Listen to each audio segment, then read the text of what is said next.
freight logistics coordinator out of Knoxville, Tennessee. I manage shipping schedules. I argue with carriers on the phone. I sit in front of 2 monitors for 10 hours a day and drink mediocre coffee out of a mug my daughter painted for me when she was 7. I don't hike competitively or anything like that. I just grew up near the mountains, and going out into them a few times a year feels like maintenance. Like something I need to do to keep the ratio right between screen time and actual sky. I know the terrain. I know how to read weather and how to read my own limits. I've been doing solo overnights since I was 19, and nothing, not a single thing in all those years, ever made me feel the way what happened on the Caldwell Fork Trail made me feel. It was a Thursday in late October. I'd taken Friday off work, so I had a long weekend lined up. I parked at the trailhead around noon, signed the register, shouldered my pack, and started in. My plan was to go out about 9 miles, camp near the creek bend I'd used 3 times before, and come back out Sunday morning. I knew the stretch well, done it 4 times, same season even. There was nothing exploratory about this trip. It was comfortable and familiar, and that was the whole point. The first day went fine. I passed 2 people heading out just after the first ridge, and then had the trail completely to myself. By the time I reached my campsite, the light was getting long and orange, and the air had that clean, cold snap that only comes in the mountains in October. I made camp efficiently, ate well, read for a while by headlamp, and slept harder than I had in months. I woke up just before 5 in the morning. Not to a sound, not to any identifiable stimulus. Just that sudden, complete awareness, like someone flipped a switch, and I was fully awake and alert before my eyes were even open. I lay still in my sleeping bag and listened. The creek was doing its thing 30 yards away. Wind moved slowly through the canopy, normal. The normal sounds of a normal October night in the Carolina mountains. I closed my eyes. Then I heard the talking. Not loud, not close, but distinct enough that I could tell it was 2 voices. Low, unhurried, like 2 people having a quiet conversation about something routine. Nothing urgent, nothing distressed. I could not make out words. It was just the rhythm of it. One voice and then the other, back and forth. The cadence of ordinary conversation. I checked my watch. 4:53 in the morning. I sat up slowly, unzipped the tent, fly carefully, and looked out. The site was dark. My fire had been out for hours. I clicked on my headlamp and swept it around the clearing. Nothing. I sat listening. The talking continued at the same volume, at what seemed like the same distance, somewhere to the east, which was deeper into the trail, not the way I'd come in. It stopped around 5:15, not gradually, not fading out, just stopped. And then it was only the creek and the wind. I'm a rational person. I talked myself through it. 2 hikers camped further up the drainage, sound carrying strangely through the hollow. I've heard sounds do peculiar things in mountain terrain, bouncing off ridges channeled by water, making something far away seem close and something close seem far. I filed it under odd and tried to go back to sleep. I didn't, but I told myself I would, and eventually daylight started coming, and I got up. I broke camp at first light and started walking. About 2 miles in, I crossed a side drainage where the trail dipped low, and the ground was soft and black with retained moisture. There in the mud, fresh, were boot prints. 2 sets. Different tread patterns. One a standard lug sole, one a more aggressive trail runner pattern. Walking parallel, heading the same direction I was heading. I crouched and studied the edges of the impressions. The mud hadn't filled or settled. These were from that morning, within the last hour or 2. I stood up and kept going. 2 hikers, early starts, nothing unusual. I hadn't passed a side trail where they could have come in, but maybe they'd night hiked in and I'd missed their prints in the dark. I filed it under explainable and kept walking. I never caught up to them. By midday, I'd covered 6 miles of trail without seeing a single person. The boot prints had disappeared on rockier ground about a mile past the drainage. No side trails, no camping spots they could have ducked into. They had simply been there, and then the ground changed and they were no longer there. I stopped for lunch on a flat boulder overlooking a long hollow and sat there eating slowly, watching the trail below where it curved back into view. Nothing moved. No color, no sound of footsteps on leaves. Nothing. That afternoon, I passed the lean-to shelter at mile marker 14. I wasn't planning to stop, but something made me slow down as I approached. There was a jacket hanging on one of the support beams, not thrown carelessly over something, hung deliberately and precisely over a nail that had been driven into the wood for exactly that purpose. The collar settled around the nail head, the arms hanging straight, the fabric smoothed flat. A dark green canvas jacket heavy enough for the shoulder season, no pack beneath it. No food scraps, no gear, no boot prints in the soft soil at the base of the shelter platform. Just the jacket hanging there, as if someone had stepped out of it and expected to come back. I reached up and felt the front pockets. Empty. I checked the side pockets. Empty. I turned the collar back and looked at the label area. The back of the collar had been cut away, not torn, cut clean with something sharp. A 2-inch section of the collar seam removed. The kind of cut you'd make if you were removing a label with a name on it. The fabric around the cut was slightly stiff at the edges. I hung it back the way I found it and kept walking. I told myself there were explanations. I kept telling myself that for the rest of the afternoon. That night I chose a campsite well off trail, behind a dense screen of rhododendron that would have made me invisible to anyone passing. And I made camp without a fire. I ate cold food and I kept my headlamp off after the initial setup and sat in the dark for a long time just listening to the forest settle. The woods were quiet in the particular way they get when something has moved through and everything is waiting to see if it comes back. Around 1 a.m, I heard the voices again. Same quality, same 2-voice rhythm, one and then the other. Nothing I could make into words, but clearly speech. And I want to be precise about this part because this is what I've thought about the most since. Same distance. Not the same general direction, the same distance.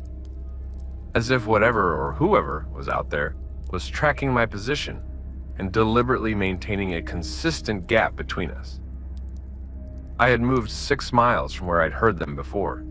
I had camped in a concealed location, off trail, with no fire and no light. And they were still there, still at what felt like roughly the same remove, maybe 150, 200 yards. I did not sleep. I sat with my knife open across my knee and watched the darkness outside the mesh of my tent until the sky began to change. When it was light enough to move safely, I left without cooking breakfast and covered the remaining miles at a pace that I would not call hiking.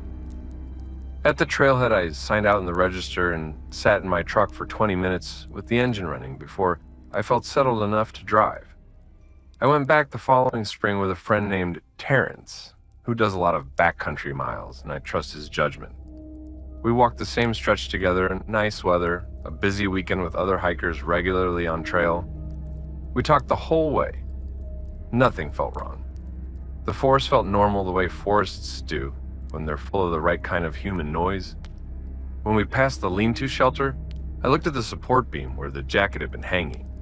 There was no nail, no mark in the wood where a nail had been driven and pulled, no discoloration in the grain, no scar in the bark, no indication that anything had ever been fastened to that beam at all. The wood was continuous and unmarked and old. I stood looking at it for a moment, and Terrence asked if I'd been to the shelter before, and I said yes, once. He nodded and kept walking, and I followed him out. I don't know if the nail was never there, and I invented it in the fear of that night, or if the nail was there, and then it wasn't, and the beam healed over it in 6 months, the way nothing made of wood could possibly do. I've been a logistics coordinator for 17 years. My job is facts and accountability and the paper trail of things that happened. I have no paper trail for this.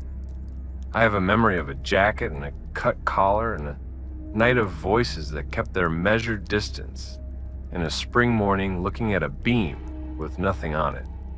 I still hike that trail, but I always sign in and out at the register, and I always tell someone where I'm going. Story 2. I want to be upfront about who I am before I tell you what happened to me, because I think context matters when you're asking someone to believe something unusual. My name is Philip O'Rourke. I'm a structural engineer. I'm trained to assess real-world conditions, identify failure points, quantify risk, and make decisions based on what can be observed and measured. My entire professional life is an exercise in not seeing things that aren't there, which is why what happened to me in the Shawnee National Forest in southern Illinois has sat in my chest like a splinter for going on 4 years now, because I cannot find the cause, and a cause is supposed to be there. I was 34 when it happened. I was on a solo hiking and photography trip through the Garden of the Gods area, extending out into the backcountry, beyond the recreational zones. 5 days, 4 nights.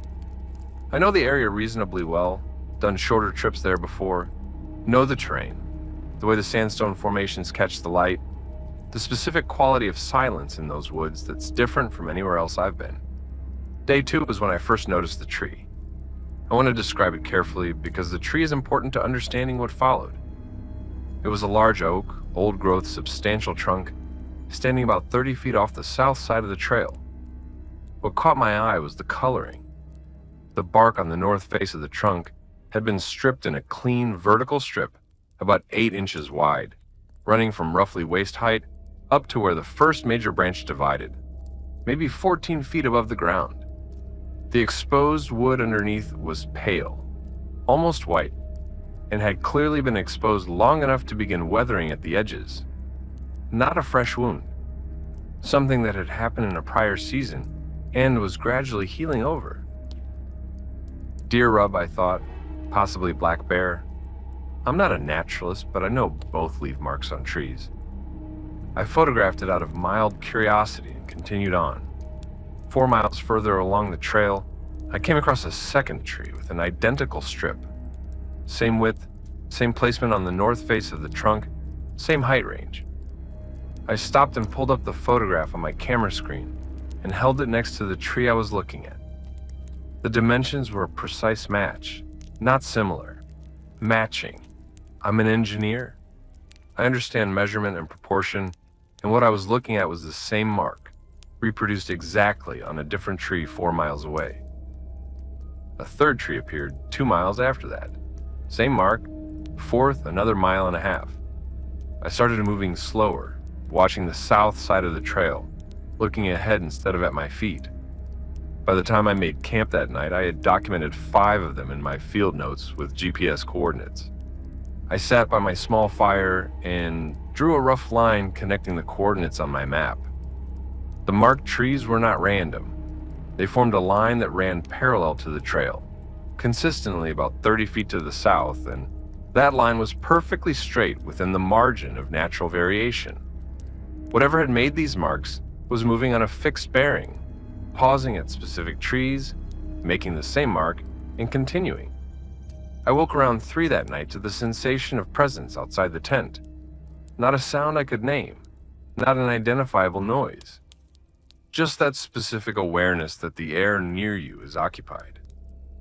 I lay still and breathed slowly and counted to 60, and then the sensation was gone, and the forest resumed its normal ambient sounds as if whatever had been there had concluded its business and moved on.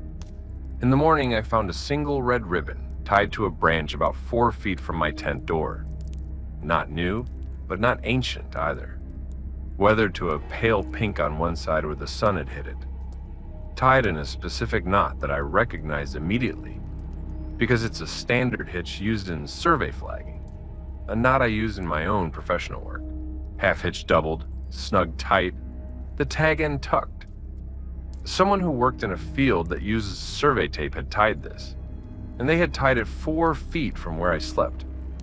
Over the next 2 days, I documented 6 more marked trees, bringing the total to 11. And on the second to last night, sitting outside my tent in the dark, I heard the knocking. 3 slow, evenly spaced knocks on wood. A pause of perhaps 10 seconds. 3 more. Another pause. 3 more. Rhythmic, patient. Coming from roughly the direction of the tree line where the marked strip ran. Not a woodpecker whose rhythm is rapid and irregular. not any sound I could attribute to wind or settling wood. 3 deliberate knocks, precisely timed, repeated over and over for approximately 20 minutes, until it stopped as suddenly as the bird calls had stopped 2 nights before. I have tried for 4 years to find a botanical or ecological explanation for those trees. I've consulted a botanist friend who was interested, but ultimately without an answer. I've described the knocking to 2 different people who study forest acoustics and received thoughtful non-explanations. What I haven't been able to do is stop hearing it when I'm trying to fall asleep in a quiet room. I did not return to finish my photography trip. I packed out on day 4. I have never told anyone the full version of this story before now. Story 3. People who know me know that I don't rattle easy. I spent 6 years in the Marine Corps, 2 deployments to places I don't discuss at dinner parties, and I've worked search and rescue as a volunteer in the Blue Ridge for going on a decade. I've carried bodies out of the woods. I've spent nights in conditions that would break most people, not because I'm extraordinary, but because I got comfortable with discomfort early and never lost that. I say this not to impress anyone, but to give you a baseline. When I tell you something scared me, I need you to understand what that means coming from me. My name is Garrett Lund. I'm 38 and I live in Asheville. What happened to me happened on a section of the Mountains to Sea Trail in western North Carolina about 4 years ago now, and I've told pieces of it to maybe 3 people in that time, which is unusual for me. I'm not a keeper of secrets, but this one has been hard to say out loud without feeling like I'm handing it to someone to dismiss. I was doing a solo training run, not a hike, a run. I do trail ultra events, and I use long solo runs in remote terrain as both physical and mental conditioning. I was running a 30-mile section, planning to be out and back before dark, full pack with emergency gear, because I've been doing this long enough to know what happens to people who don't take that seriously. I knew this particular route well. I'd run pieces of it before. Around mile 18, I stopped at a stream crossing to filter water and refill my bottles. And as I straightened up from the bank, I noticed someone watching me from across the water. He was standing in a gap between 2 large oaks, absolutely still, maybe 40 feet from where I was crouched. Older man, I thought, probably his 60s. Gray stubble, broad through the shoulders, wearing a dark jacket that looked too heavy for the weather. He had nothing. No pack, no water source of his own that I could see, no visible reason to be standing motionless in the woods, watching a stranger filter water at a stream crossing. I called out. Nothing. I raised a hand. No response. I finished filtering, capped my bottles, stood up to full height, and when I looked back across the stream, he was gone. I had been looking at the ground for maybe 30 seconds. I ran on. 18 miles in, 8 miles of technical trail left, plenty of daylight. I wasn't going to slow down over a strange moment at a stream. Mile 22, I hit a long switchback section that climbed an exposed ridge. No tree cover for maybe half a mile, the trail clearly visible in both directions. I was about halfway up the switchback when I felt the physical sense of someone directly behind me. Not imagined, not suggested by anxiety. My body reacted before my conscious mind did. The hair on my arms, a shift in my breathing. I turned around. The trail was empty as far back as I could see, which on that ridge was a long way. I turned and ran on. At the top of the ridge, I looked back again, down the full length of the switchback below me. He was at the bottom. Same man. Same jacket. Same posture. Standing at the base of the switchback, where I had been perhaps 5 minutes earlier. He was not running. He was not breathing hard. He was standing the way he had been standing at the stream, completely still, and he was looking up at me. The distance between where he stood and where I was standing at the top of that ridge was not something a man of his age and build could cover on foot in 5 minutes on technical uphill trail. Not at a walk, not without me hearing him, not without me seeing him on the completely exposed trail below me as I climbed. He raised one hand, not a wave, palm out, held steady, like something between a greeting and a signal. I turned and ran the final 8 miles at a pace I have never matched before or since. I hit the trailhead, got to my truck, sat on the hood, and stared at the tree line for a while before I could make myself drive. 3 weeks later, I brought it up with another local trail runner, a woman named Cassie Thorne, who logged serious miles in the same terrain. I didn't frame it as my experience. I just asked if she'd ever encountered anything unusual on that stretch. She put down her coffee and looked at me. She described a man she'd seen twice, different days, different conditions, always still, always watching. No gear. She'd asked around among the local trail community, and 2 other runners had similar accounts. Nobody had seen the man arrive or leave from a trailhead.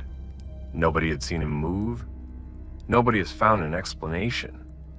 I've been back on that trail section twice since then. Once with a group, once solo.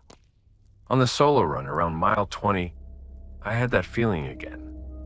The physical sense of something behind me, the static on the back of the neck, the change in breath. I turned around. Empty trail. I turned back and kept running. When I crested the next ridgeline, I looked back down the switchback below me. Nothing. Just trail and trees and afternoon light. But I noticed I'd picked up my pace by about 90 seconds per mile without being aware of doing it.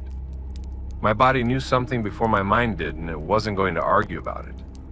I don't know what the man was. I don't know how he moved the way he moved or appeared the way he appeared. I know that Cassie Thorne and the others are real people with reliable accounts. I know that between us, we have seen or experienced the same thing in the same location across different years and conditions. I know that in search and rescue, when you get consistent independent reports of the same thing in the same area, you don't dismiss them. You start looking. I'm still looking. Story 4, I'm a hospice nurse. My name is Ren Calloway, and I'm 46, and I work rotating shifts that hollow you out slowly if you're not careful about finding somewhere to pour yourself back in. I love my work. I want to be clear about that. I love the patients and the families and the particular intimacy of the work, but it takes something from you that doesn't automatically come back. And if you don't find a way to go get it, you end up running on empty in a way that looks like fine to everyone around you. For me, the replacement is the backcountry, real backcountry, not day hikes to overlooks crowded with families on long weekends. I mean, 4 or 5 days alone in remote terrain with a full pack and no itinerary beyond a general direction. I've done it every year for 12 years. Pacific Northwest, New Mexico, Appalachians, once in Scotland that nearly killed me in a very different way. That makes a good story for a different time. I know what I'm doing out there. I know how to read terrain, read my body, and read the quality of silence well enough to know when something is wrong with it. This happened in the Daniel Boone National Forest in eastern Kentucky. Late May, 4 nights out. A long loop through relatively mild terrain in the Cumberland section, where the sandstone bluffs drop into creek hollows thick with rhododendron. I was 3 full days in, had found my rhythm, was sleeping properly for the first time in months, felt genuinely good in a way that's different from feeling good at home. On the afternoon of day 3, I came across a campsite that someone had set up and then, by all appearances, simply walked away from mid-task. There was a small backpacking stove on a flat rock, fully assembled, fuel canister attached, igniter in position. Beside it, a pot with cold water in it, maybe a cup's worth. Beside the pot, a freeze-dried meal pouch, torn open and empty. But the pot held nothing cooked. Either they'd used the meal some other way, or they'd opened it intending to cook, and then left before doing so. The tent was staked and the poles were in place, but the rainfly was bundled beside it, unattached, half set up, like they'd gotten that far and then been interrupted. I called out multiple times in different directions. I walked a wide circle around the site and found no sign of anyone nearby. No footprints leading away in the soft soil around the fire ring, which was notable. The site had been reached somehow, and then whoever had set it up had apparently vanished without leaving a trail out. I continued on, noting the GPS location in case it became relevant later. That night, and I have described this to a sleep neurologist and to a psychologist, both of whom offered thoughtful frameworks that did not fully account for the details. I woke at approximately 2 in the morning, and I was standing outside my tent. Standing upright, boots on my feet but unlaced and loose, about 15 feet from the tent door. Fully conscious and completely unable to account for how I'd gotten there. I had no memory of unzipping the tent, no memory of standing, no partial memory of a half-waking state that might explain it. I was simply standing in the dark outside my tent, facing the trees. I stood there for what I estimate was 2 minutes, trying to take an inventory. My hands were at my sides. I had not brought my headlamp or my knife, both of which I keep within arm's reach at all times. The forest in front of me was dark and absolutely still. I had no sense of having been pulled toward anything or called toward anything. There was no stimulus I could identify. I simply was there when a moment before I had been inside. I turned around and walked back to the tent and sat up for the rest of the night. In the morning, in the soft soil outside the tent, I could see my own prints going out and my own prints coming back in. And between those two sets, angled away from my tent toward the tree line, there was a partial set of bare footprints, large, possibly a large male foot, pressed deeper at the ball than the heel, which means whatever made them was moving at speed in that direction. They led about 8 feet into the heavier leaf litter at the base of the tree line, and then the substrate changed and I could find nothing more. There were no prints returning. I'm a clinical person. I work in environments that require me to stay grounded and functional under emotionally extreme circumstances. I do not believe in the supernatural as a category of explanation. I believe there is something that explains what happened in that forest, and I simply do not have enough information to know what it is. And that uncertainty has sat with me every day since in a way that does not have a name. I've told the sleep neurologist that I sleepwalk. I've told the psychologist about the dissociative quality of the morning memory. I haven't told either of them about the footprints, the bare feet going toward the trees and not coming back. I'm not sure what branch of medicine handles that specific piece of information, and I'm not in a hurry to find out. What I do now is loop a thin piece of paracord through my tent zipper and around my wrist before I sleep. It's not foolproof, but it's something. Story 5. The thing I want to establish first is that my son was with me, and he was 11 years old, and he saw what I saw, and he still talks about it. Not often, but sometimes, at 20 now, when the conversation goes somewhere that touches on it. I'm not a lone witness to this. I was not alone in the woods, and I was not alone in seeing it, and the other witness is my own child, who had no concept of what he was seeing or any reason to construct it. My name is Boyd Sheridan. I'm 53. I was 42 when this happened. My son Eli and I were camping in the Cohutta Wilderness in northern Georgia over a long weekend in early June. He was at an age where the outdoors still felt like an adventure rather than a chore, and I was making the most of it while it lasted. We weren't deep in, maybe 4 miles from the trailhead, at a spot I'd used before near a small pond that goes loud with frogs in the evenings. Good spot for a kid. Safe, familiar to me, nothing technical. We had a good first day. Built a proper camp, made dinner over a fire, did the standard things. He was asleep by 9 and I sat outside for another hour looking at the sky and then turned in. I slept well. Around midnight, Eli shook me awake, and I came alert fast the way I do when he's the one doing the waking, because there's a quality to a child calling you out of sleep that bypasses the normal, slow return to consciousness. He was sitting up in his bag, and in the dark, I could see from his posture that he was not sleepy and not imagining things. He said quietly in the particular voice that means he's actually scared rather than performing it, Dad. There's someone looking at us. Our tent had a mesh inner wall and a solid fly that was partially unzipped at one end for ventilation. Through the mesh, I could see the area outside the tent, dimly by moonlight that came through the partial fly opening. And through that mesh, I could see a shape outside, not moving. Low, crouched down at the edge of the lit area, maybe 8 feet from the tent wall. I want to be careful about this because I have gone over it many times. It was not a bear. The proportions were wrong for a bear, and the positioning was wrong. Bears don't crouch like that. It was not a deer. The shape was wrong, the height was wrong. It was person-shaped in the way that crouching things can be person-shaped, and it was still in the way that nothing outside at night is still. I put my hand on Eli's arm firmly and told him without moving my lips very much to stay completely still.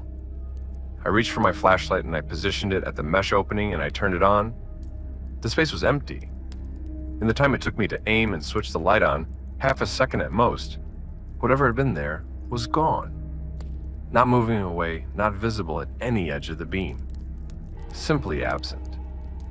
I swept the light back and forth across the camp and found nothing. I listened and heard nothing. I told Eli it was shadows from the moon. He's always been perceptive, and he gave me a look that told me he was taking my explanation out of politeness. He lay back down. I did not.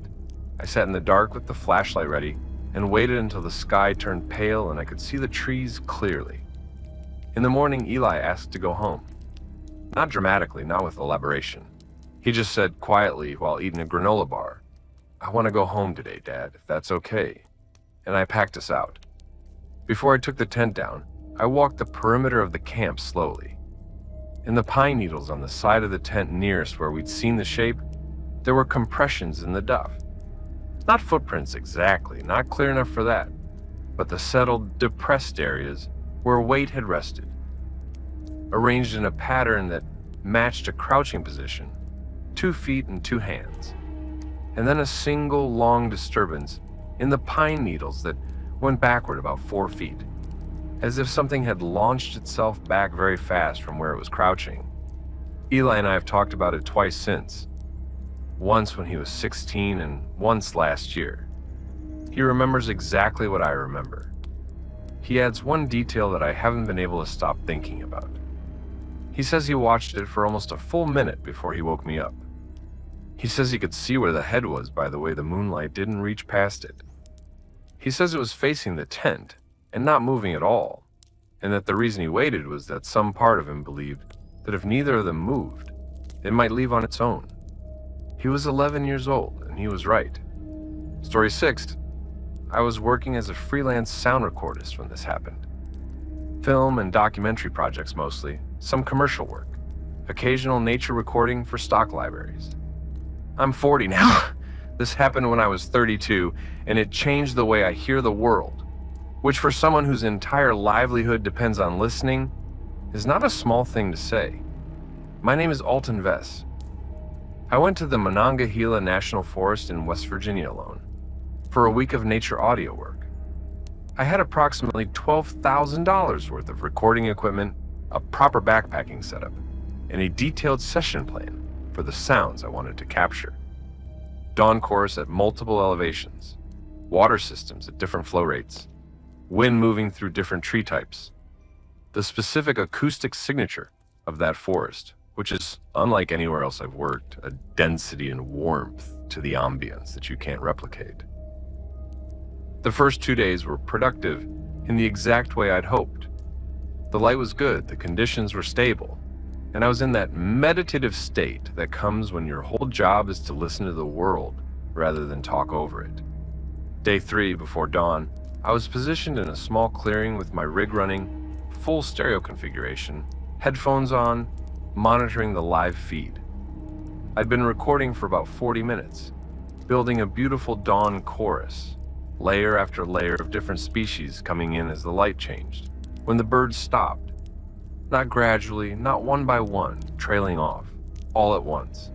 Every bird in that chorus, and there must have been 30 or 40 individual voices representing at least 15 species, went silent in the same instant. The recording shows it clearly.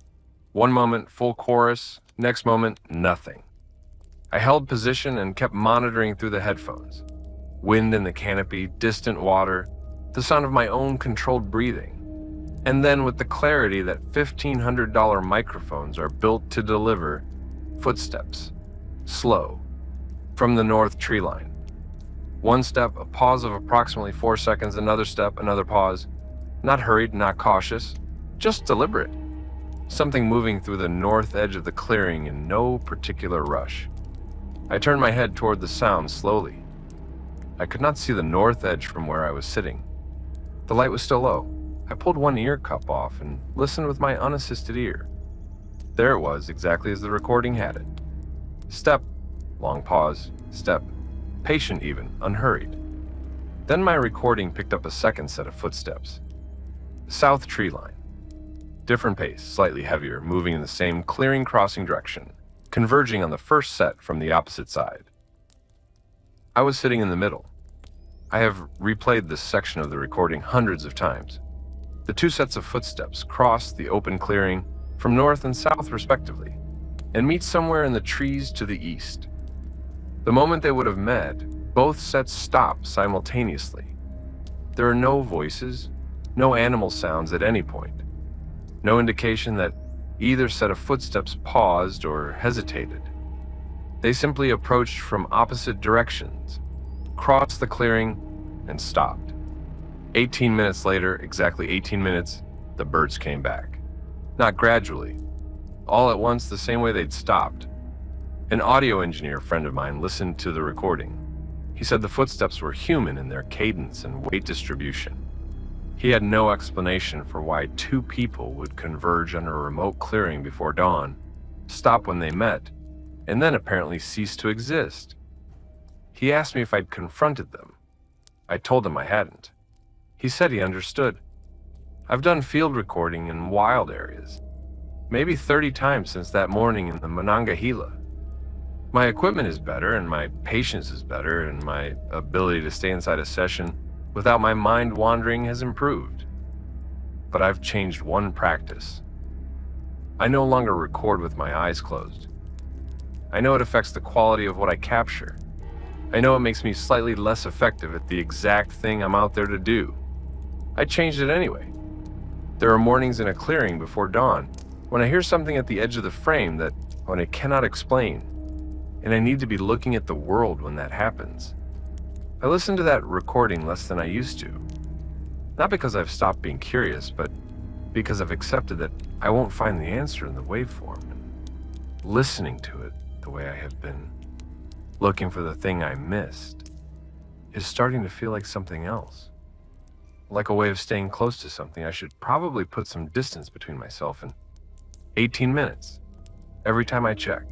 Exactly 18. Story 7. I want to start by saying I've never told the complete version of this to anyone except my wife, and I only told her because she found me sitting on the back porch at 3 in the morning 6 months after it happened, staring at the yard with a cup of cold coffee. And she asked me what was wrong, and she deserved a real answer. My name is Rudy Fenchurch. I'm 51. I teach a P history at a high school in Chattanooga. I'm not an outdoorsman by identity. I hike occasionally. I camp a few times a year, always with someone else, always on established trails. What I am is a loyal friend, and my friend Dale Abrams came out of a hard divorce in the spring of the year this happened. And when he said he needed to do something physical and long and far from his house with a person he trusted, I said yes without thinking too hard about it. We did 4 days on the Benton-McCoy Trail in late July. The heat was significant. Our packs were heavy. We were sweating inside of 20 minutes every single day. But Dale talked, which was the whole point, getting it out of his system, sorting through the past 18 months out loud with someone who would listen and not judge. And I listened, and we were doing exactly what we'd set out to do. Day 3, early afternoon, Dale went quiet. He had his interior days on the trail, and this was one.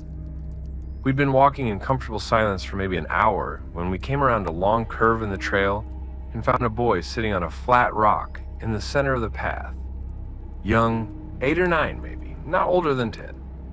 He was wearing a light nylon jacket, the kind parents buy their kids for spring soccer, and blue jeans, and he had nothing with him. No pack, no water bottle, no snack wrapper, no evidence of any supply for a trail that we were 4 miles deep on. He was sitting with his hands folded on his knees, looking straight down the trail in the direction we'd come from, and he did not look up when we approached. Dale said hello from about 20 feet away. The boy turned and looked at us. His face was completely neutral, and I mean that in a specific way. Not calm, not frightened, not relieved to see people. Neutral in the way that doesn't quite look like any emotion you know how to name. Like a face with the usual signals removed. I crouched down to bring myself to eye level. I asked him where his parents were. He said he didn't know. I asked how he'd gotten here. He said he walked. I asked from where, what direction. He pointed behind him, the direction we'd come from. The direction we'd been walking for 3 hours without passing a single person, or a single trailhead, or any access point. We had not passed a child. There was nowhere between the last trailhead and where we stood that a child could have joined the trail. There was no possibility he had been behind us for any of that distance without our knowing. Dale crouched beside me and asked the boy his name. He said it was Caleb. Dale asked his last name. Caleb looked at us for a moment with that same empty expression and said he didn't want to say it. Not that he couldn't remember, that he didn't want to say. We sat with him for 20 minutes. I kept my voice easy and I asked him questions, and he answered most of them without hesitation, in a level, unhurried voice that was itself unusual. He knew approximately where he was. He said he'd been on the trail for 2 days, by himself. He showed no signs of dehydration or sun exposure despite the conditions. When I offered him water, he shook his head. When Dale offered a granola bar, he shook his head the same way. I told him we needed to get him to a road so we could find his family. He said okay, and he stood up and he walked in front of us, setting the pace, leading, which was strange in a way that didn't fully register until later, when I had time to sit with it. He walked ahead like he knew where we were going, like he was taking us somewhere. For 1.5 miles, he walked this way. Then Dale stopped to check the map, and the boy stopped too, and turned and looked at us, and said, in that same level voice, "You should probably go back the other way." Not we should, you should. Looking at us like this was a recommendation he was making on our behalf. Dale laughed the way you laugh when something is uncomfortable, and you don't know what else to do. "We're getting you to the road," he said. The boy turned and walked ahead again. He led us to a forest road junction I hadn't known existed, a rough cut that wasn't on the trail maps. Parked there was an old pickup truck, dark blue, no visible license plates. A man was sitting on the tailgate, 50-something, sunburned, thick through the arms. When the boy walked into the clearing, the man said, without looking at us, "Took you long enough." Not asked the boy if he was okay, not expressed relief. Just that directed at the child like a mild complaint. The boy walked to the tailgate without looking back at us. Dale asked if the man was his father. The man looked at us, then a long, flat look, for what I would estimate was 5 seconds. Then he said we could leave now. Not please, not thank you for finding him. We could leave now. Said in a tone that made the word could mean something different than it usually does. I grabbed Dale's arm before he could say anything else and pulled him back toward the trail opening, and we walked, and I did not let go of his arm until we were out of earshot. We went about 2 miles before either of us spoke. Dale said, "What was that?" And I said, "I don't know," and we left it there because there wasn't anywhere else to take it. I reported it to local authorities when we came out. I described the boy, described the man, described the truck without plates, gave the approximate junction location. I don't know what came of it. Nobody called me. Nobody followed up. I've thought about the boy's face, the absence in it, more times than I can count. I've thought about the word Caleb, and whether that was a real name given by a real person or something chosen for a specific reason. I've thought about the way the man on the tailgate spoke to the boy and what the history of that relationship might look like, and what kind of home the boy was going back to. I think about it less than I used to, but I haven't stopped. Story 8. My name is Janelle Pruitt, and I'm a licensed land surveyor, working primarily in southwestern Virginia and eastern Tennessee. I've spent more hours in the backcountry than most professional hikers, not recreationally, but professionally, walking old property lines through terrain that hasn't seen a human presence in decades, sometimes longer. I've surveyed in places where the trees are ancient and close, and the light doesn't reach the ground, and the silence is a physical thing you move through rather than simply hear. I know how to be alone in the woods, and I know how to stay rational when things feel wrong. This happened approximately 2 years ago on a solo survey job for a piece of disputed timberland that abutted the Jefferson National Forest in a section of the county where the roads are bad and the cell signal is non-existent, and the people who live nearby know better than to venture far without reason. The landowner had given me access documentation and a rough sketch of the line location. My job was to walk the boundary using historical records, going back to the 1950s, and re-establish monuments that may have been lost or moved. The first day was hard work but standard. Dense brush, old growth, steep in places. Found 2 of the original monuments, which was better than the records had led me to expect. Set up camp that evening at the base of a ridge and slept soundly. Second day, I was working the northern section of the line, moving slow and careful through thick understory when I came across the structures. I want to be deliberate about how I describe them, because I am aware of how certain descriptions can slide into the kind of language that invites dismissal. They were small constructions, roughly 3 feet high, built from branches woven together around a central arrangement of flat stones, not naturally occurring, not the random accumulation of debris, built carefully and deliberately by something with fine motor capability and intention. There were 4 of them, each approximately the same height and density, spaced about 60 feet apart, running in a line that crossed the property boundary at a perfect perpendicular. Like markers, but not the kind I'd ever been paid to set. I photographed them for my own record, noted the coordinates, and continued working. I'm a professional. I don't stop working because I find something I can't immediately explain.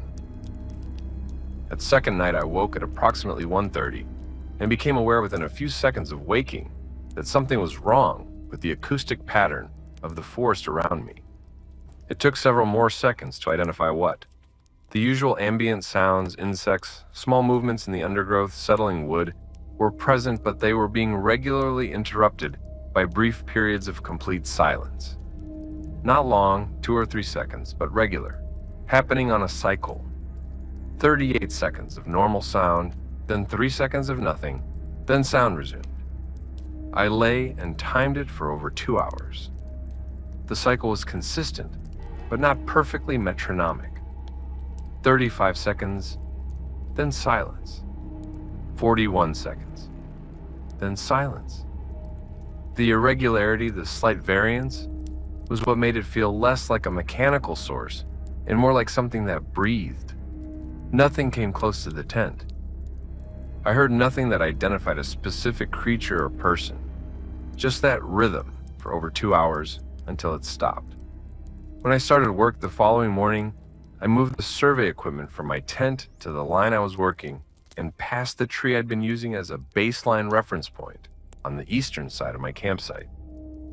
Directly against the base of that tree was a 5th structure, identical to the other 4. It had not been there when I'd set up camp.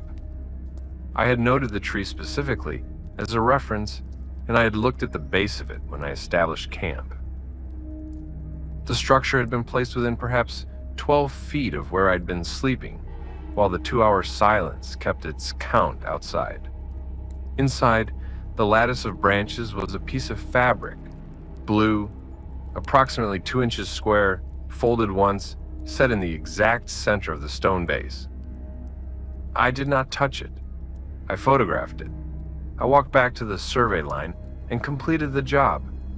I drove home that evening 2 hours of mountain roads in the dark, and charged the fuel as a miscellaneous business expense, and never explained it to my supervisor, because there was no explanation he would have found useful. I've done survey work in dozens of remote locations since then. I've spent nights alone in the field and terrain as isolated as, or more isolated than that property boundary. I've heard sounds I couldn't identify and found marks I couldn't explain and attributed most of them to the ordinary strangeness of old wilderness that doesn't have human presence enough to be thoroughly mapped. But I have not returned to that section. The landowner's dispute was eventually resolved by other means, and the job was closed out, and there was no professional reason to go back. What I think about when I think about it is the fabric inside the last structure, 2 inches of blue cloth folded once, centered precisely on the stone base. Not left there by accident, not dropped, placed by something that understood placement, that understood center, that understood the message communicated by careful arrangement. Whatever was making those structures was not finished when I found them. The circuit was still ongoing. The rhythm was still counting. And whatever had decided to put the last one against the tree nearest to where I slept had also decided, for whatever reason, to put something inside it that was for me to find. I'd rather not think too hard about what that means, but I do sometimes in the middle of the night. When the house is quiet and there's no sound from outside, and the silence has a quality to it that I recognize from the field. I recognize it because I've heard it before. Counting. Story 9. I need you to know something before I start. I found out after the fact that I was not the only person to report something wrong in that section of forest during that particular 2-week period. I know this because when I made my own report, the woman who took the information told me quietly, in a way that suggested she was deciding as she spoke whether to say it, that mine was the 3rd call she'd received with overlapping elements. She wouldn't tell me what the other 2 accounts contained, but she said 3rd, same area, same 2-week window. I don't know what to do with that information except include it when I tell the story, because it changes something about how alone I was and whatever happened, and I think you should have that. My name is Seth Arrowood. I'm 29. I was 26 when this happened. I'm a landscape photographer, and I was doing a 4-night trip in the Great Smoky Mountains, specifically targeting some of the less traveled ridgeline sections north of the main corridor. I'd been planning the trip for 8 months to hit a specific atmospheric window for high elevation fog and cloud conditions. This was a work trip as much as a personal one. I was 2 days in and in good spirits when I found the camp.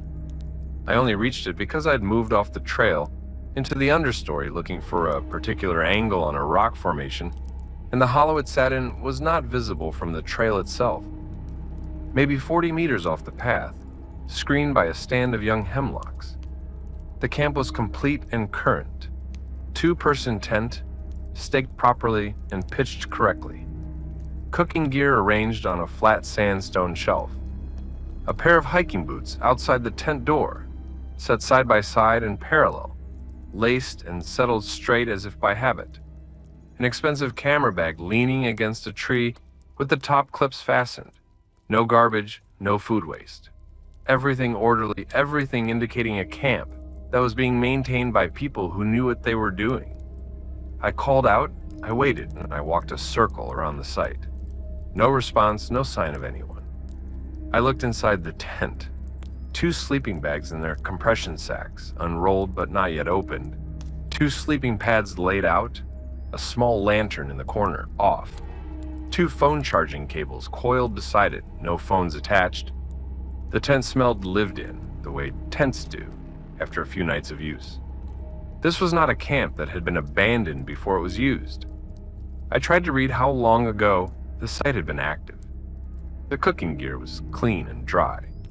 The boots were dry on the outside, though the previous night had brought light rain. The sleeping bags showed no condensation. Everything pointed to recent.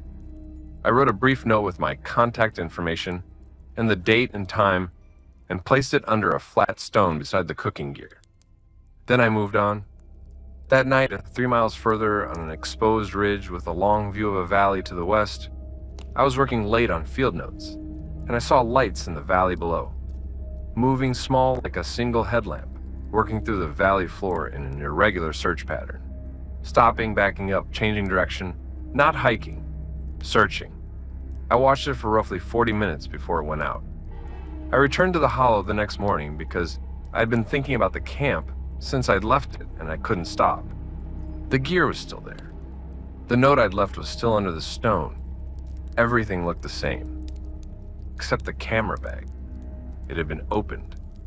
The main compartment, closed when I'd been there before, was now unzipped.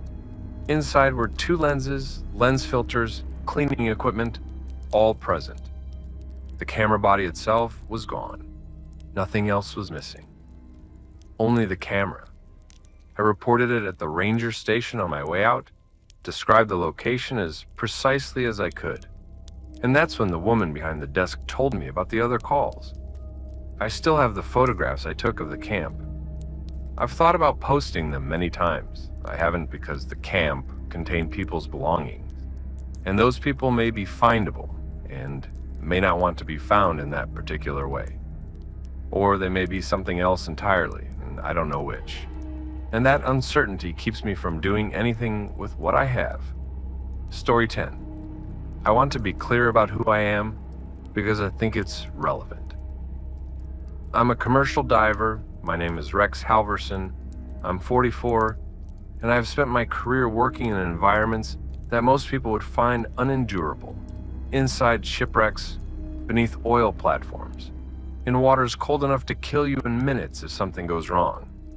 My job is managing risk in systems that will end you if you misread them. I'm not given to panic, and I'm not given to seeing things that aren't there.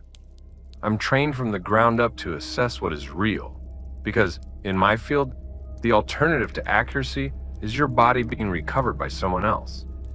I tell you this because what I experienced on the Finger Lakes Trail in upstate New York, on a 5-day solo trip in early September, was the kind of thing I keep to myself, precisely because of who I am.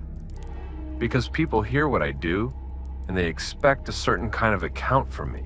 And this is not that kind of account. But I've kept it too long, and I want it somewhere outside of my own head. Day 2 of the trip, I became aware that something was following me. I did not see it. I heard it. A consistent sound at a consistent interval behind me. The compression of a boot on trail, the slight variation in pitch that comes from a specific tread pattern on specific substrate. In my work, I'm trained to isolate and identify sounds in complex acoustic environments. This was not ambiguous. I stopped walking. The sound stopped simultaneously. I started walking. After approximately 20 seconds, it resumed. I did this 3 times. Each time the stop and start matched mine within a second. I stepped off the trail into the brush and waited for 8 minutes. Nobody passed. After I returned to the trail and continued, the sound did not resume until I'd gone approximately a quarter mile. Over the next 2 days, this pattern continued with variations. Sometimes it was closer. Once it seemed to be ahead of me around a bend. And when I came around the bend, the trail was empty and the sound stopped the instant I would have been able to see the source. Night 4, I woke to find my boot laces had been threaded through each other. Right boot to left boot, the laces interlaced in a deliberate pattern that would have taken several minutes to complete. Not knotted, not tied into something that couldn't be undone. Just woven together carefully and precisely in the dark, outside my tent while I slept. I sat with that for a long time before I cut them apart with my pocket knife and relaced them from the eyelets up. I thought about what that act communicated. It wasn't destructive. Nothing was damaged. It wasn't a theft. Nothing was taken. It was a demonstration of access and patience and the choice not to do anything worse. Someone who wanted to hurt me could have done so while I was sleeping and didn't. Someone wanted me to know they were there and that they had been there long enough to do something that required time and care, and that they had chosen to do this rather than something else. On the last night, I addressed the tree line directly, out loud at a normal speaking volume. I said, I know you're there and I know how long you've been following me, and I want you to understand that if I become aware of your proximity again before I leave this trail, I will not wait to determine your intentions. Then I went back in the tent. There was a long silence, then footsteps moving away, diminishing, gone. I drove home the next morning, and I have thought about those boot laces more times than anything else. The time it took, the patience, the choice. Whatever was out there had decided on a very specific message and had delivered it. I'm still not entirely sure what the message was. What I keep returning to is the framing of it. In my work, when we assess a hazardous situation, we ask what the actor's options were and what they chose from among those options. Whatever was in those woods had a full range of options while I slept. It could have done anything. It chose to thread one bootlace through another, carefully and completely, without waking me, without leaving any other evidence of its presence. It chose the smallest possible demonstration and executed it with precision. That's not rage. That's not predation. I don't have a word for what it is. My ex-wife says I got strange after that trip. Said I started checking things twice. Windows and locks and the positioning of objects on the nightstand. Said I developed a habit of sitting with my back to walls in restaurants that I'd never had before. I don't disagree with any of that. I think she's right. I think something recalibrated in me after 5 days on that trail. Some basic assumption about what kinds of things occupy the same world I do and what their intentions might be. The recalibration has not fully settled. I'm not sure it's gonna. I keep my boots inside the tent every night, in any outdoor environment. No exceptions. People I hike with now sometimes notice and ask about it. I tell them it's a habit, that's true. It just isn't the whole story. Story 11. My name is Celeste Burghardt. I'm 37, I teach the 7th grade science in a small town in the western corner of Pennsylvania. And I want to tell you clearly that before the trip I'm about to describe, I was not an experienced backcountry person. Car camping as a child, a few car camping trips as an adult.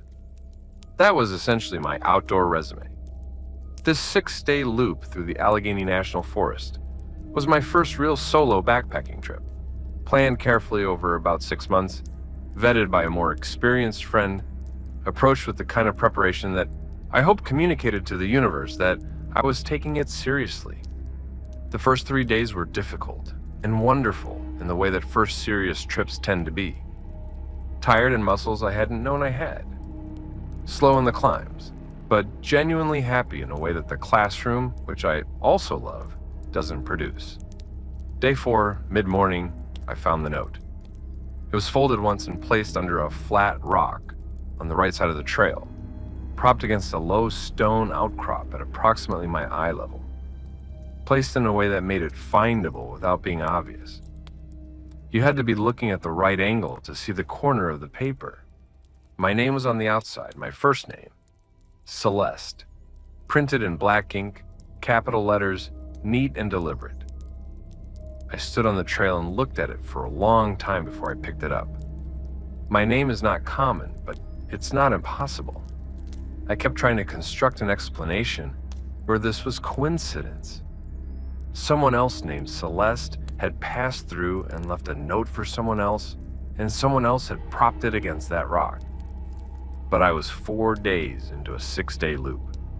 The last person I'd passed had been going the other direction on day 2. And I had not registered my name at any public board or trail register in the section I was currently on. Inside the fold was a single sentence. It said, "You should turn around at the creek crossing tomorrow." No name, no signature, no other text, no context, no explanation, no indication of who had written it, or how they knew to put it there, or how they knew my name, or how they knew my route. Someone on this trail, somewhere in the forest I was currently walking through alone, knew my name and knew I would encounter a creek crossing the following day, and had decided they wanted me to turn around before I reached it. I sat down on a log for about 15 minutes and did what I believe is the rational thing to do in the presence of information you don't understand, which is to think carefully about your options and their consequences. I had 3. I could turn around immediately, 2 days early, and go back the way I'd come. I could continue as planned, cross the creek on day 5, and treat the note as a coincidence or a prank. Or I could alter my route to avoid the creek crossing without abandoning the trip entirely. I altered my route. I added 3 miles going around, came out at a different point, arranged for my friend to pick me up a half day early. I never saw the creek crossing. I filed a report with the local sheriff's office when I got home. They took my information politely, and I never heard back. I still have the note in a plastic sleeve in my filing cabinet. The handwriting is small and careful, and completely unfamiliar. I have thought about what was at the creek crossing every single day since. There are two possibilities that I keep returning to. The note was a warning from someone with good intentions and enough knowledge of my trip to know where and when to place it. Or the note was designed to move me off my planned route, to redirect me somewhere, and by choosing to go around rather than through, I avoided not the creek crossing, but the person who wrote the note. I genuinely cannot determine which of those explanations is more frightening. What I've done with that uncertainty is this. I've framed it as a scientific question, which is the only way I know how to hold something that doesn't resolve. I've listed the variables I know. My name was on the note, so I was identifiable. My route was specific enough to be anticipated, so I was trackable. The note was placed in advance of my arrival, so someone was ahead of me on the trail and watching for me. Someone with those three pieces of information made a decision to communicate rather than confront, and the content of the communication was a recommendation about where not to go. What I can't list is why. And in science, why is sometimes the only question that matters. I'm planning another solo trip for next spring. Different forest, different state, different register name. I will tell exactly one person where I'm going, and I will not tell anyone else. I'm aware that this is probably excessive caution. I'm also aware that there is a note in a plastic sleeve in my filing cabinet with my first name on it in someone else's handwriting, and that the person who wrote it knew my name and my route and my timing, and that I still don't know who they were or what was at the creek. I'm going anyway. Some things you have to go toward. Story 12. The year I turned 31, I took a leave of absence from my job as an architectural draftsman and spent 3 months attempting the Continental Divide Trail. I got roughly halfway through New Mexico before the money ran out, and I had to call it and go back to a desk and a salary. I'm 36 now. I've done sections of long trails since, but nothing that ambitious again. What I keep from that trip, the thing I can't put down, isn't the terrain or the miles or any of the experiences I expected to have. It's a 20-minute conversation at a water cache outside of Pie Town with a man who told me something that I've turned over in my mind nearly every day since. My name is Curtis Aberley. The man's name, or the name he gave me, was Harlan. That's all I have. He came up from the south while I was filtering water. 60-something, lean, face that looked like it had spent a lot of seasons outdoors, wearing trail gear that showed serious mileage. Real pack, proper equipment. He sat down near the cache and began the standard process of checking his water supply. And I began the standard process of small talk that thru hikers use to establish whether someone is worth talking to or not, which mostly comes down to whether their trail information is accurate and whether they have interesting things to say. His information was accurate. We talked for maybe 15 minutes about conditions north of where we were, water sources, the expected weather window, which sections of the upcoming terrain were more exposed than the map suggested. He was knowledgeable and specific. I was enjoying the conversation. Then he asked me if I'd noticed anything following behind me over the past few days on the trail. I said no, and I meant it. I hadn't noticed anything. He nodded and was quiet for a moment in a way that suggested he'd expected that answer and was deciding what to do with it. He told me about an experience he'd had on a section of the PCT 7 or 8 years prior. He'd been alone, 12 days into a remote section, when he started noticing what he described as a pressure. Not pain, not a physical sensation exactly. More like the persistent awareness of something nearby that wasn't natural in the way the trail environment was natural. He said it manifested in specific and consistent ways over about 10 days. Sounds that stopped at the exact instant he turned towards them, not fading out, but stopping like a switch. Personal items moved small distances from where he'd placed them. A water filter set 18 inches from where he'd left it. Boots aligned differently. His notebook opened to a different page. Small, undeniable, impossible to attribute to anything he could name. And throughout it all, the pressure, the sense of being accompanied by something that was aware of him in a way that went beyond predator and prey. He said he'd described this experience over the following years to other long-distance hikers and had found, he thought, 6 or 7 others who described something structurally similar in different wilderness areas across the country. Not the same locations, not the same trails, but the same quality of the experience. The stopping sounds, the moved objects, the sustained sense of a nearby presence with no visible source. He said he believed there were things in certain wilderness areas, old things, that were aware of human presence in a way that was neither predatory nor indifferent. He said the moved objects were the part he'd spent the most time thinking about. They weren't random, they weren't chaotic. They were small adjustments, precise in their smallness. And he believed they were communicative, a demonstration of access. We were here. We could have done more. We chose not to. I asked him why they would choose not to. He thought about it for what felt like an actual amount of time, not a theatrical pause.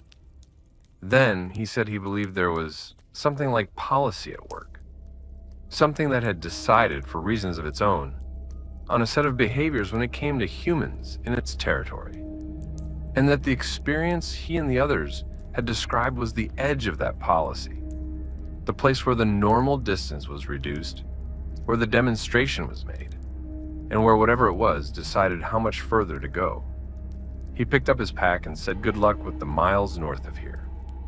The conversation was over the way conversations sometimes just end, cleanly without requiring anything further. I've thought about the word policy almost every day since. Not the paranormal framing of it, which I can take or leave. The specific word. Policy implies deliberation. Policy implies a governing intention, a decision made from a position of choice. Whatever was out there, in Harlan's accounting and in his own private accounting of the others he'd spoken to, had decided. And what it decided every time was to come close enough to be known and no closer. I've been in a remote wilderness probably 40 times since that conversation. I've had nights where the woods felt wrong and nights where they felt fine, and I've never been able to determine what makes the difference.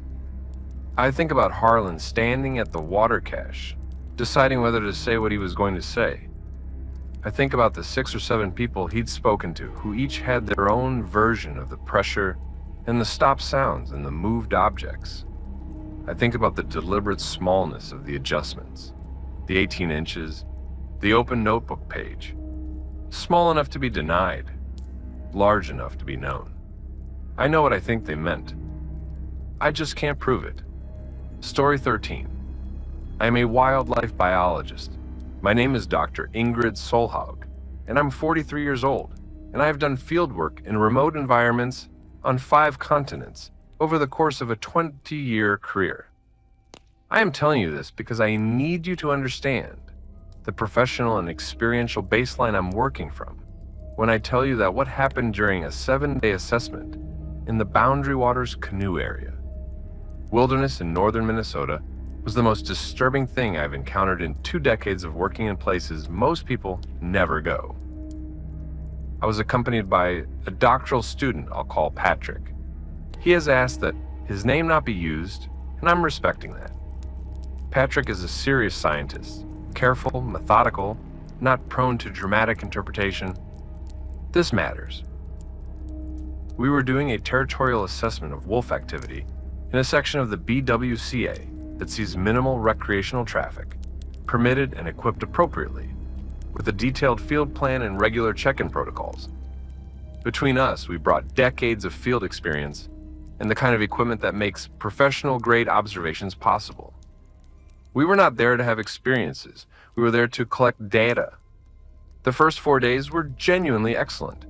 Good data, exceptional conditions, the quality of solitude that allows you to hear the environment operating without the interference of human presence.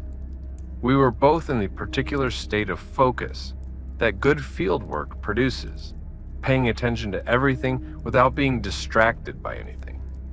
Day 5, Patrick found the first carcass. An adult female deer in a small clearing about 60 meters off our route. The condition of the carcass was immediately and completely wrong for any cause of death I had encountered in 2 decades of fieldwork. The animal had not been fed upon, not by wolves, not by the black bears that were active in the area, not by the corvids that would have located it within hours of death. The carcass was whole, undisturbed, lying on its side with its legs extended straight, in the center of a clearing that had no cover, no reason for a deer to shelter there, no natural reason for the animal to be in that position. External examination showed no injury, no sign of disease progression, no bloat indicating time since death, beyond what the temperature suggested, which was recent. We documented it thoroughly. We did not have an explanation.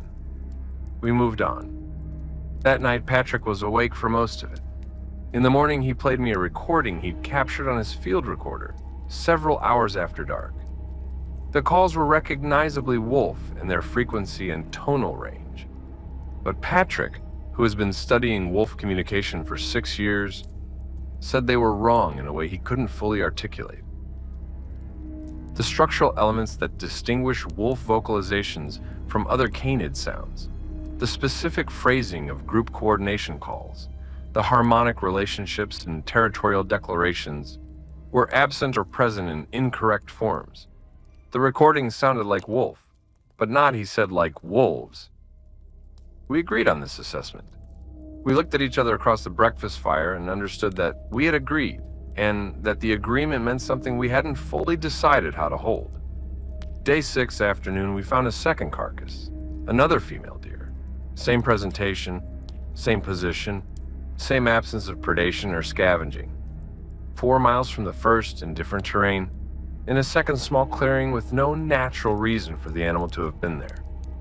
Patrick stood beside me looking at it, and neither of us said anything for a long time. We worked the rest of the day with a quiet between us that felt different from the comfortable quiet of the first 4 days. Something had shifted in the information we were carrying, and we were both processing it separately. The last night, night 7, I woke at some point in the early hours to silence. Total silence. Not the partial quiet of late night in the BWCA, which always retains some ambient layer. Complete cessation. Every insect, every small movement in the undergrowth, every sound the water makes at the edges of a lake, gone. In my experience, that quality of silence, the all-at-once kind, indicates something substantial moving through the environment. Something large enough or alarming enough to silence everything simultaneously. I put my hand on Patrick's shoulder, and he was already awake. We lay still in our bags and listened to the silence. Something moved around our camp in a slow circuit. I timed it. The full circuit took approximately 4 minutes. I could not identify the footfall. I have been in proximity to black bears and wolves and moose, and each has a distinctive pattern of movement. This did not match any of them. The pace was too even, too slow, too deliberate. Around toward the back of the tent. Then it stopped. It stood behind the tent. I watched my watch in the darkness. 7 minutes. 7 minutes of something standing motionless behind the tent where we slept. I do not know what it was. I have no candidate that satisfies the acoustic and behavioral evidence. Patrick, who is more willing than I am to say out loud what he does not know, said later that he spent those 7 minutes trying to determine if it was breathing and could not. My field recorder was running on the side of the tent. When I analyzed the recording later, back at home, in a lab environment with proper equipment, the 7 minutes of that standstill showed something I had not detected with my ears in the field. A sustained subsonic frequency, below normal human hearing range, consistent in amplitude, variable in frequency in a narrow band, not naturally produced by wind or water or geological activity. Something was producing a subsonic signal, deliberately and consistently, for 7 minutes outside our tent. I have shared this recording with 2 colleagues who work in bioacoustics. Both confirmed the frequency and its characteristics. One of them asked me to send him any additional material and then stopped responding to my messages. The other called me on a Saturday afternoon and said, in words I have memorized, that she did not know what had made that sound, and that she didn't want to know, and that she thought I should consider whether I wanted to know either. The thing left before dawn. We broke camp in the dark and paddled out without discussing what we were doing or why. We filed a standard field report. I noted the carcasses and their unusual presentation. I did not include the audio recording in the official report. I have continued my fieldwork. I applied for reassignment away from the BWCA and received it without difficulty. My supervisor asked once in passing why I'd requested the change, and I told him I'd encountered some conditions that warranted further assessment before returning to the area. He accepted that, and we've never returned to it. What I carry from those 7 days is this: 2 deer presented identically, with no explanation that satisfies the available evidence. Vocalizations that sounded like wolves but weren't. A complete circuit of the camp by something I could not identify. 7 minutes of stillness and a subsonic frequency whose source and purpose I cannot name. And the knowledge that whatever was out there, standing behind our tent in the dark of the last night, had decided to be known. Not seen, not heard in any ordinary sense. Known. And then it left. I think about the decision implied in that. The capacity to be unknown and the choice not to be. Whatever was in those woods had been there the whole time, through every day of the survey, through the carcasses and the wrong wolves in the circuits of our camp. And on the last night it decided that leaving without communicating was not the choice it was going to make. I don't know what it communicated. I know it communicated something. I think about that almost every day. That's all for tonight. And I want to be honest with you, some of these accounts have sat with me in a way that very few things do. Darren and the voices that kept their distance through 2 days and 2 nights of trail. Celeste and the note with her name on it, placed on a path she was walking alone. Dr. Solhog and the subsonic frequency in the 7 minutes, and the decision implied by both. Garrett running 8 miles at a pace he's never matched, and the man who was at the bottom of the switchback when the physics of the situation said he couldn't be. I think about these people a lot. About what it costs to carry something you can't explain. About what it means to finally put it somewhere outside yourself. If any of this got under your skin, if any of it reminded you of an experience you've had or heard about, leave it in the comments below. This channel runs on those accounts. Your experience might be the next thing we cover, and I genuinely want to hear it. If you aren't subscribed yet, please take 5 seconds and do that right now. This channel is built on stories just like these, and new ones come in every week.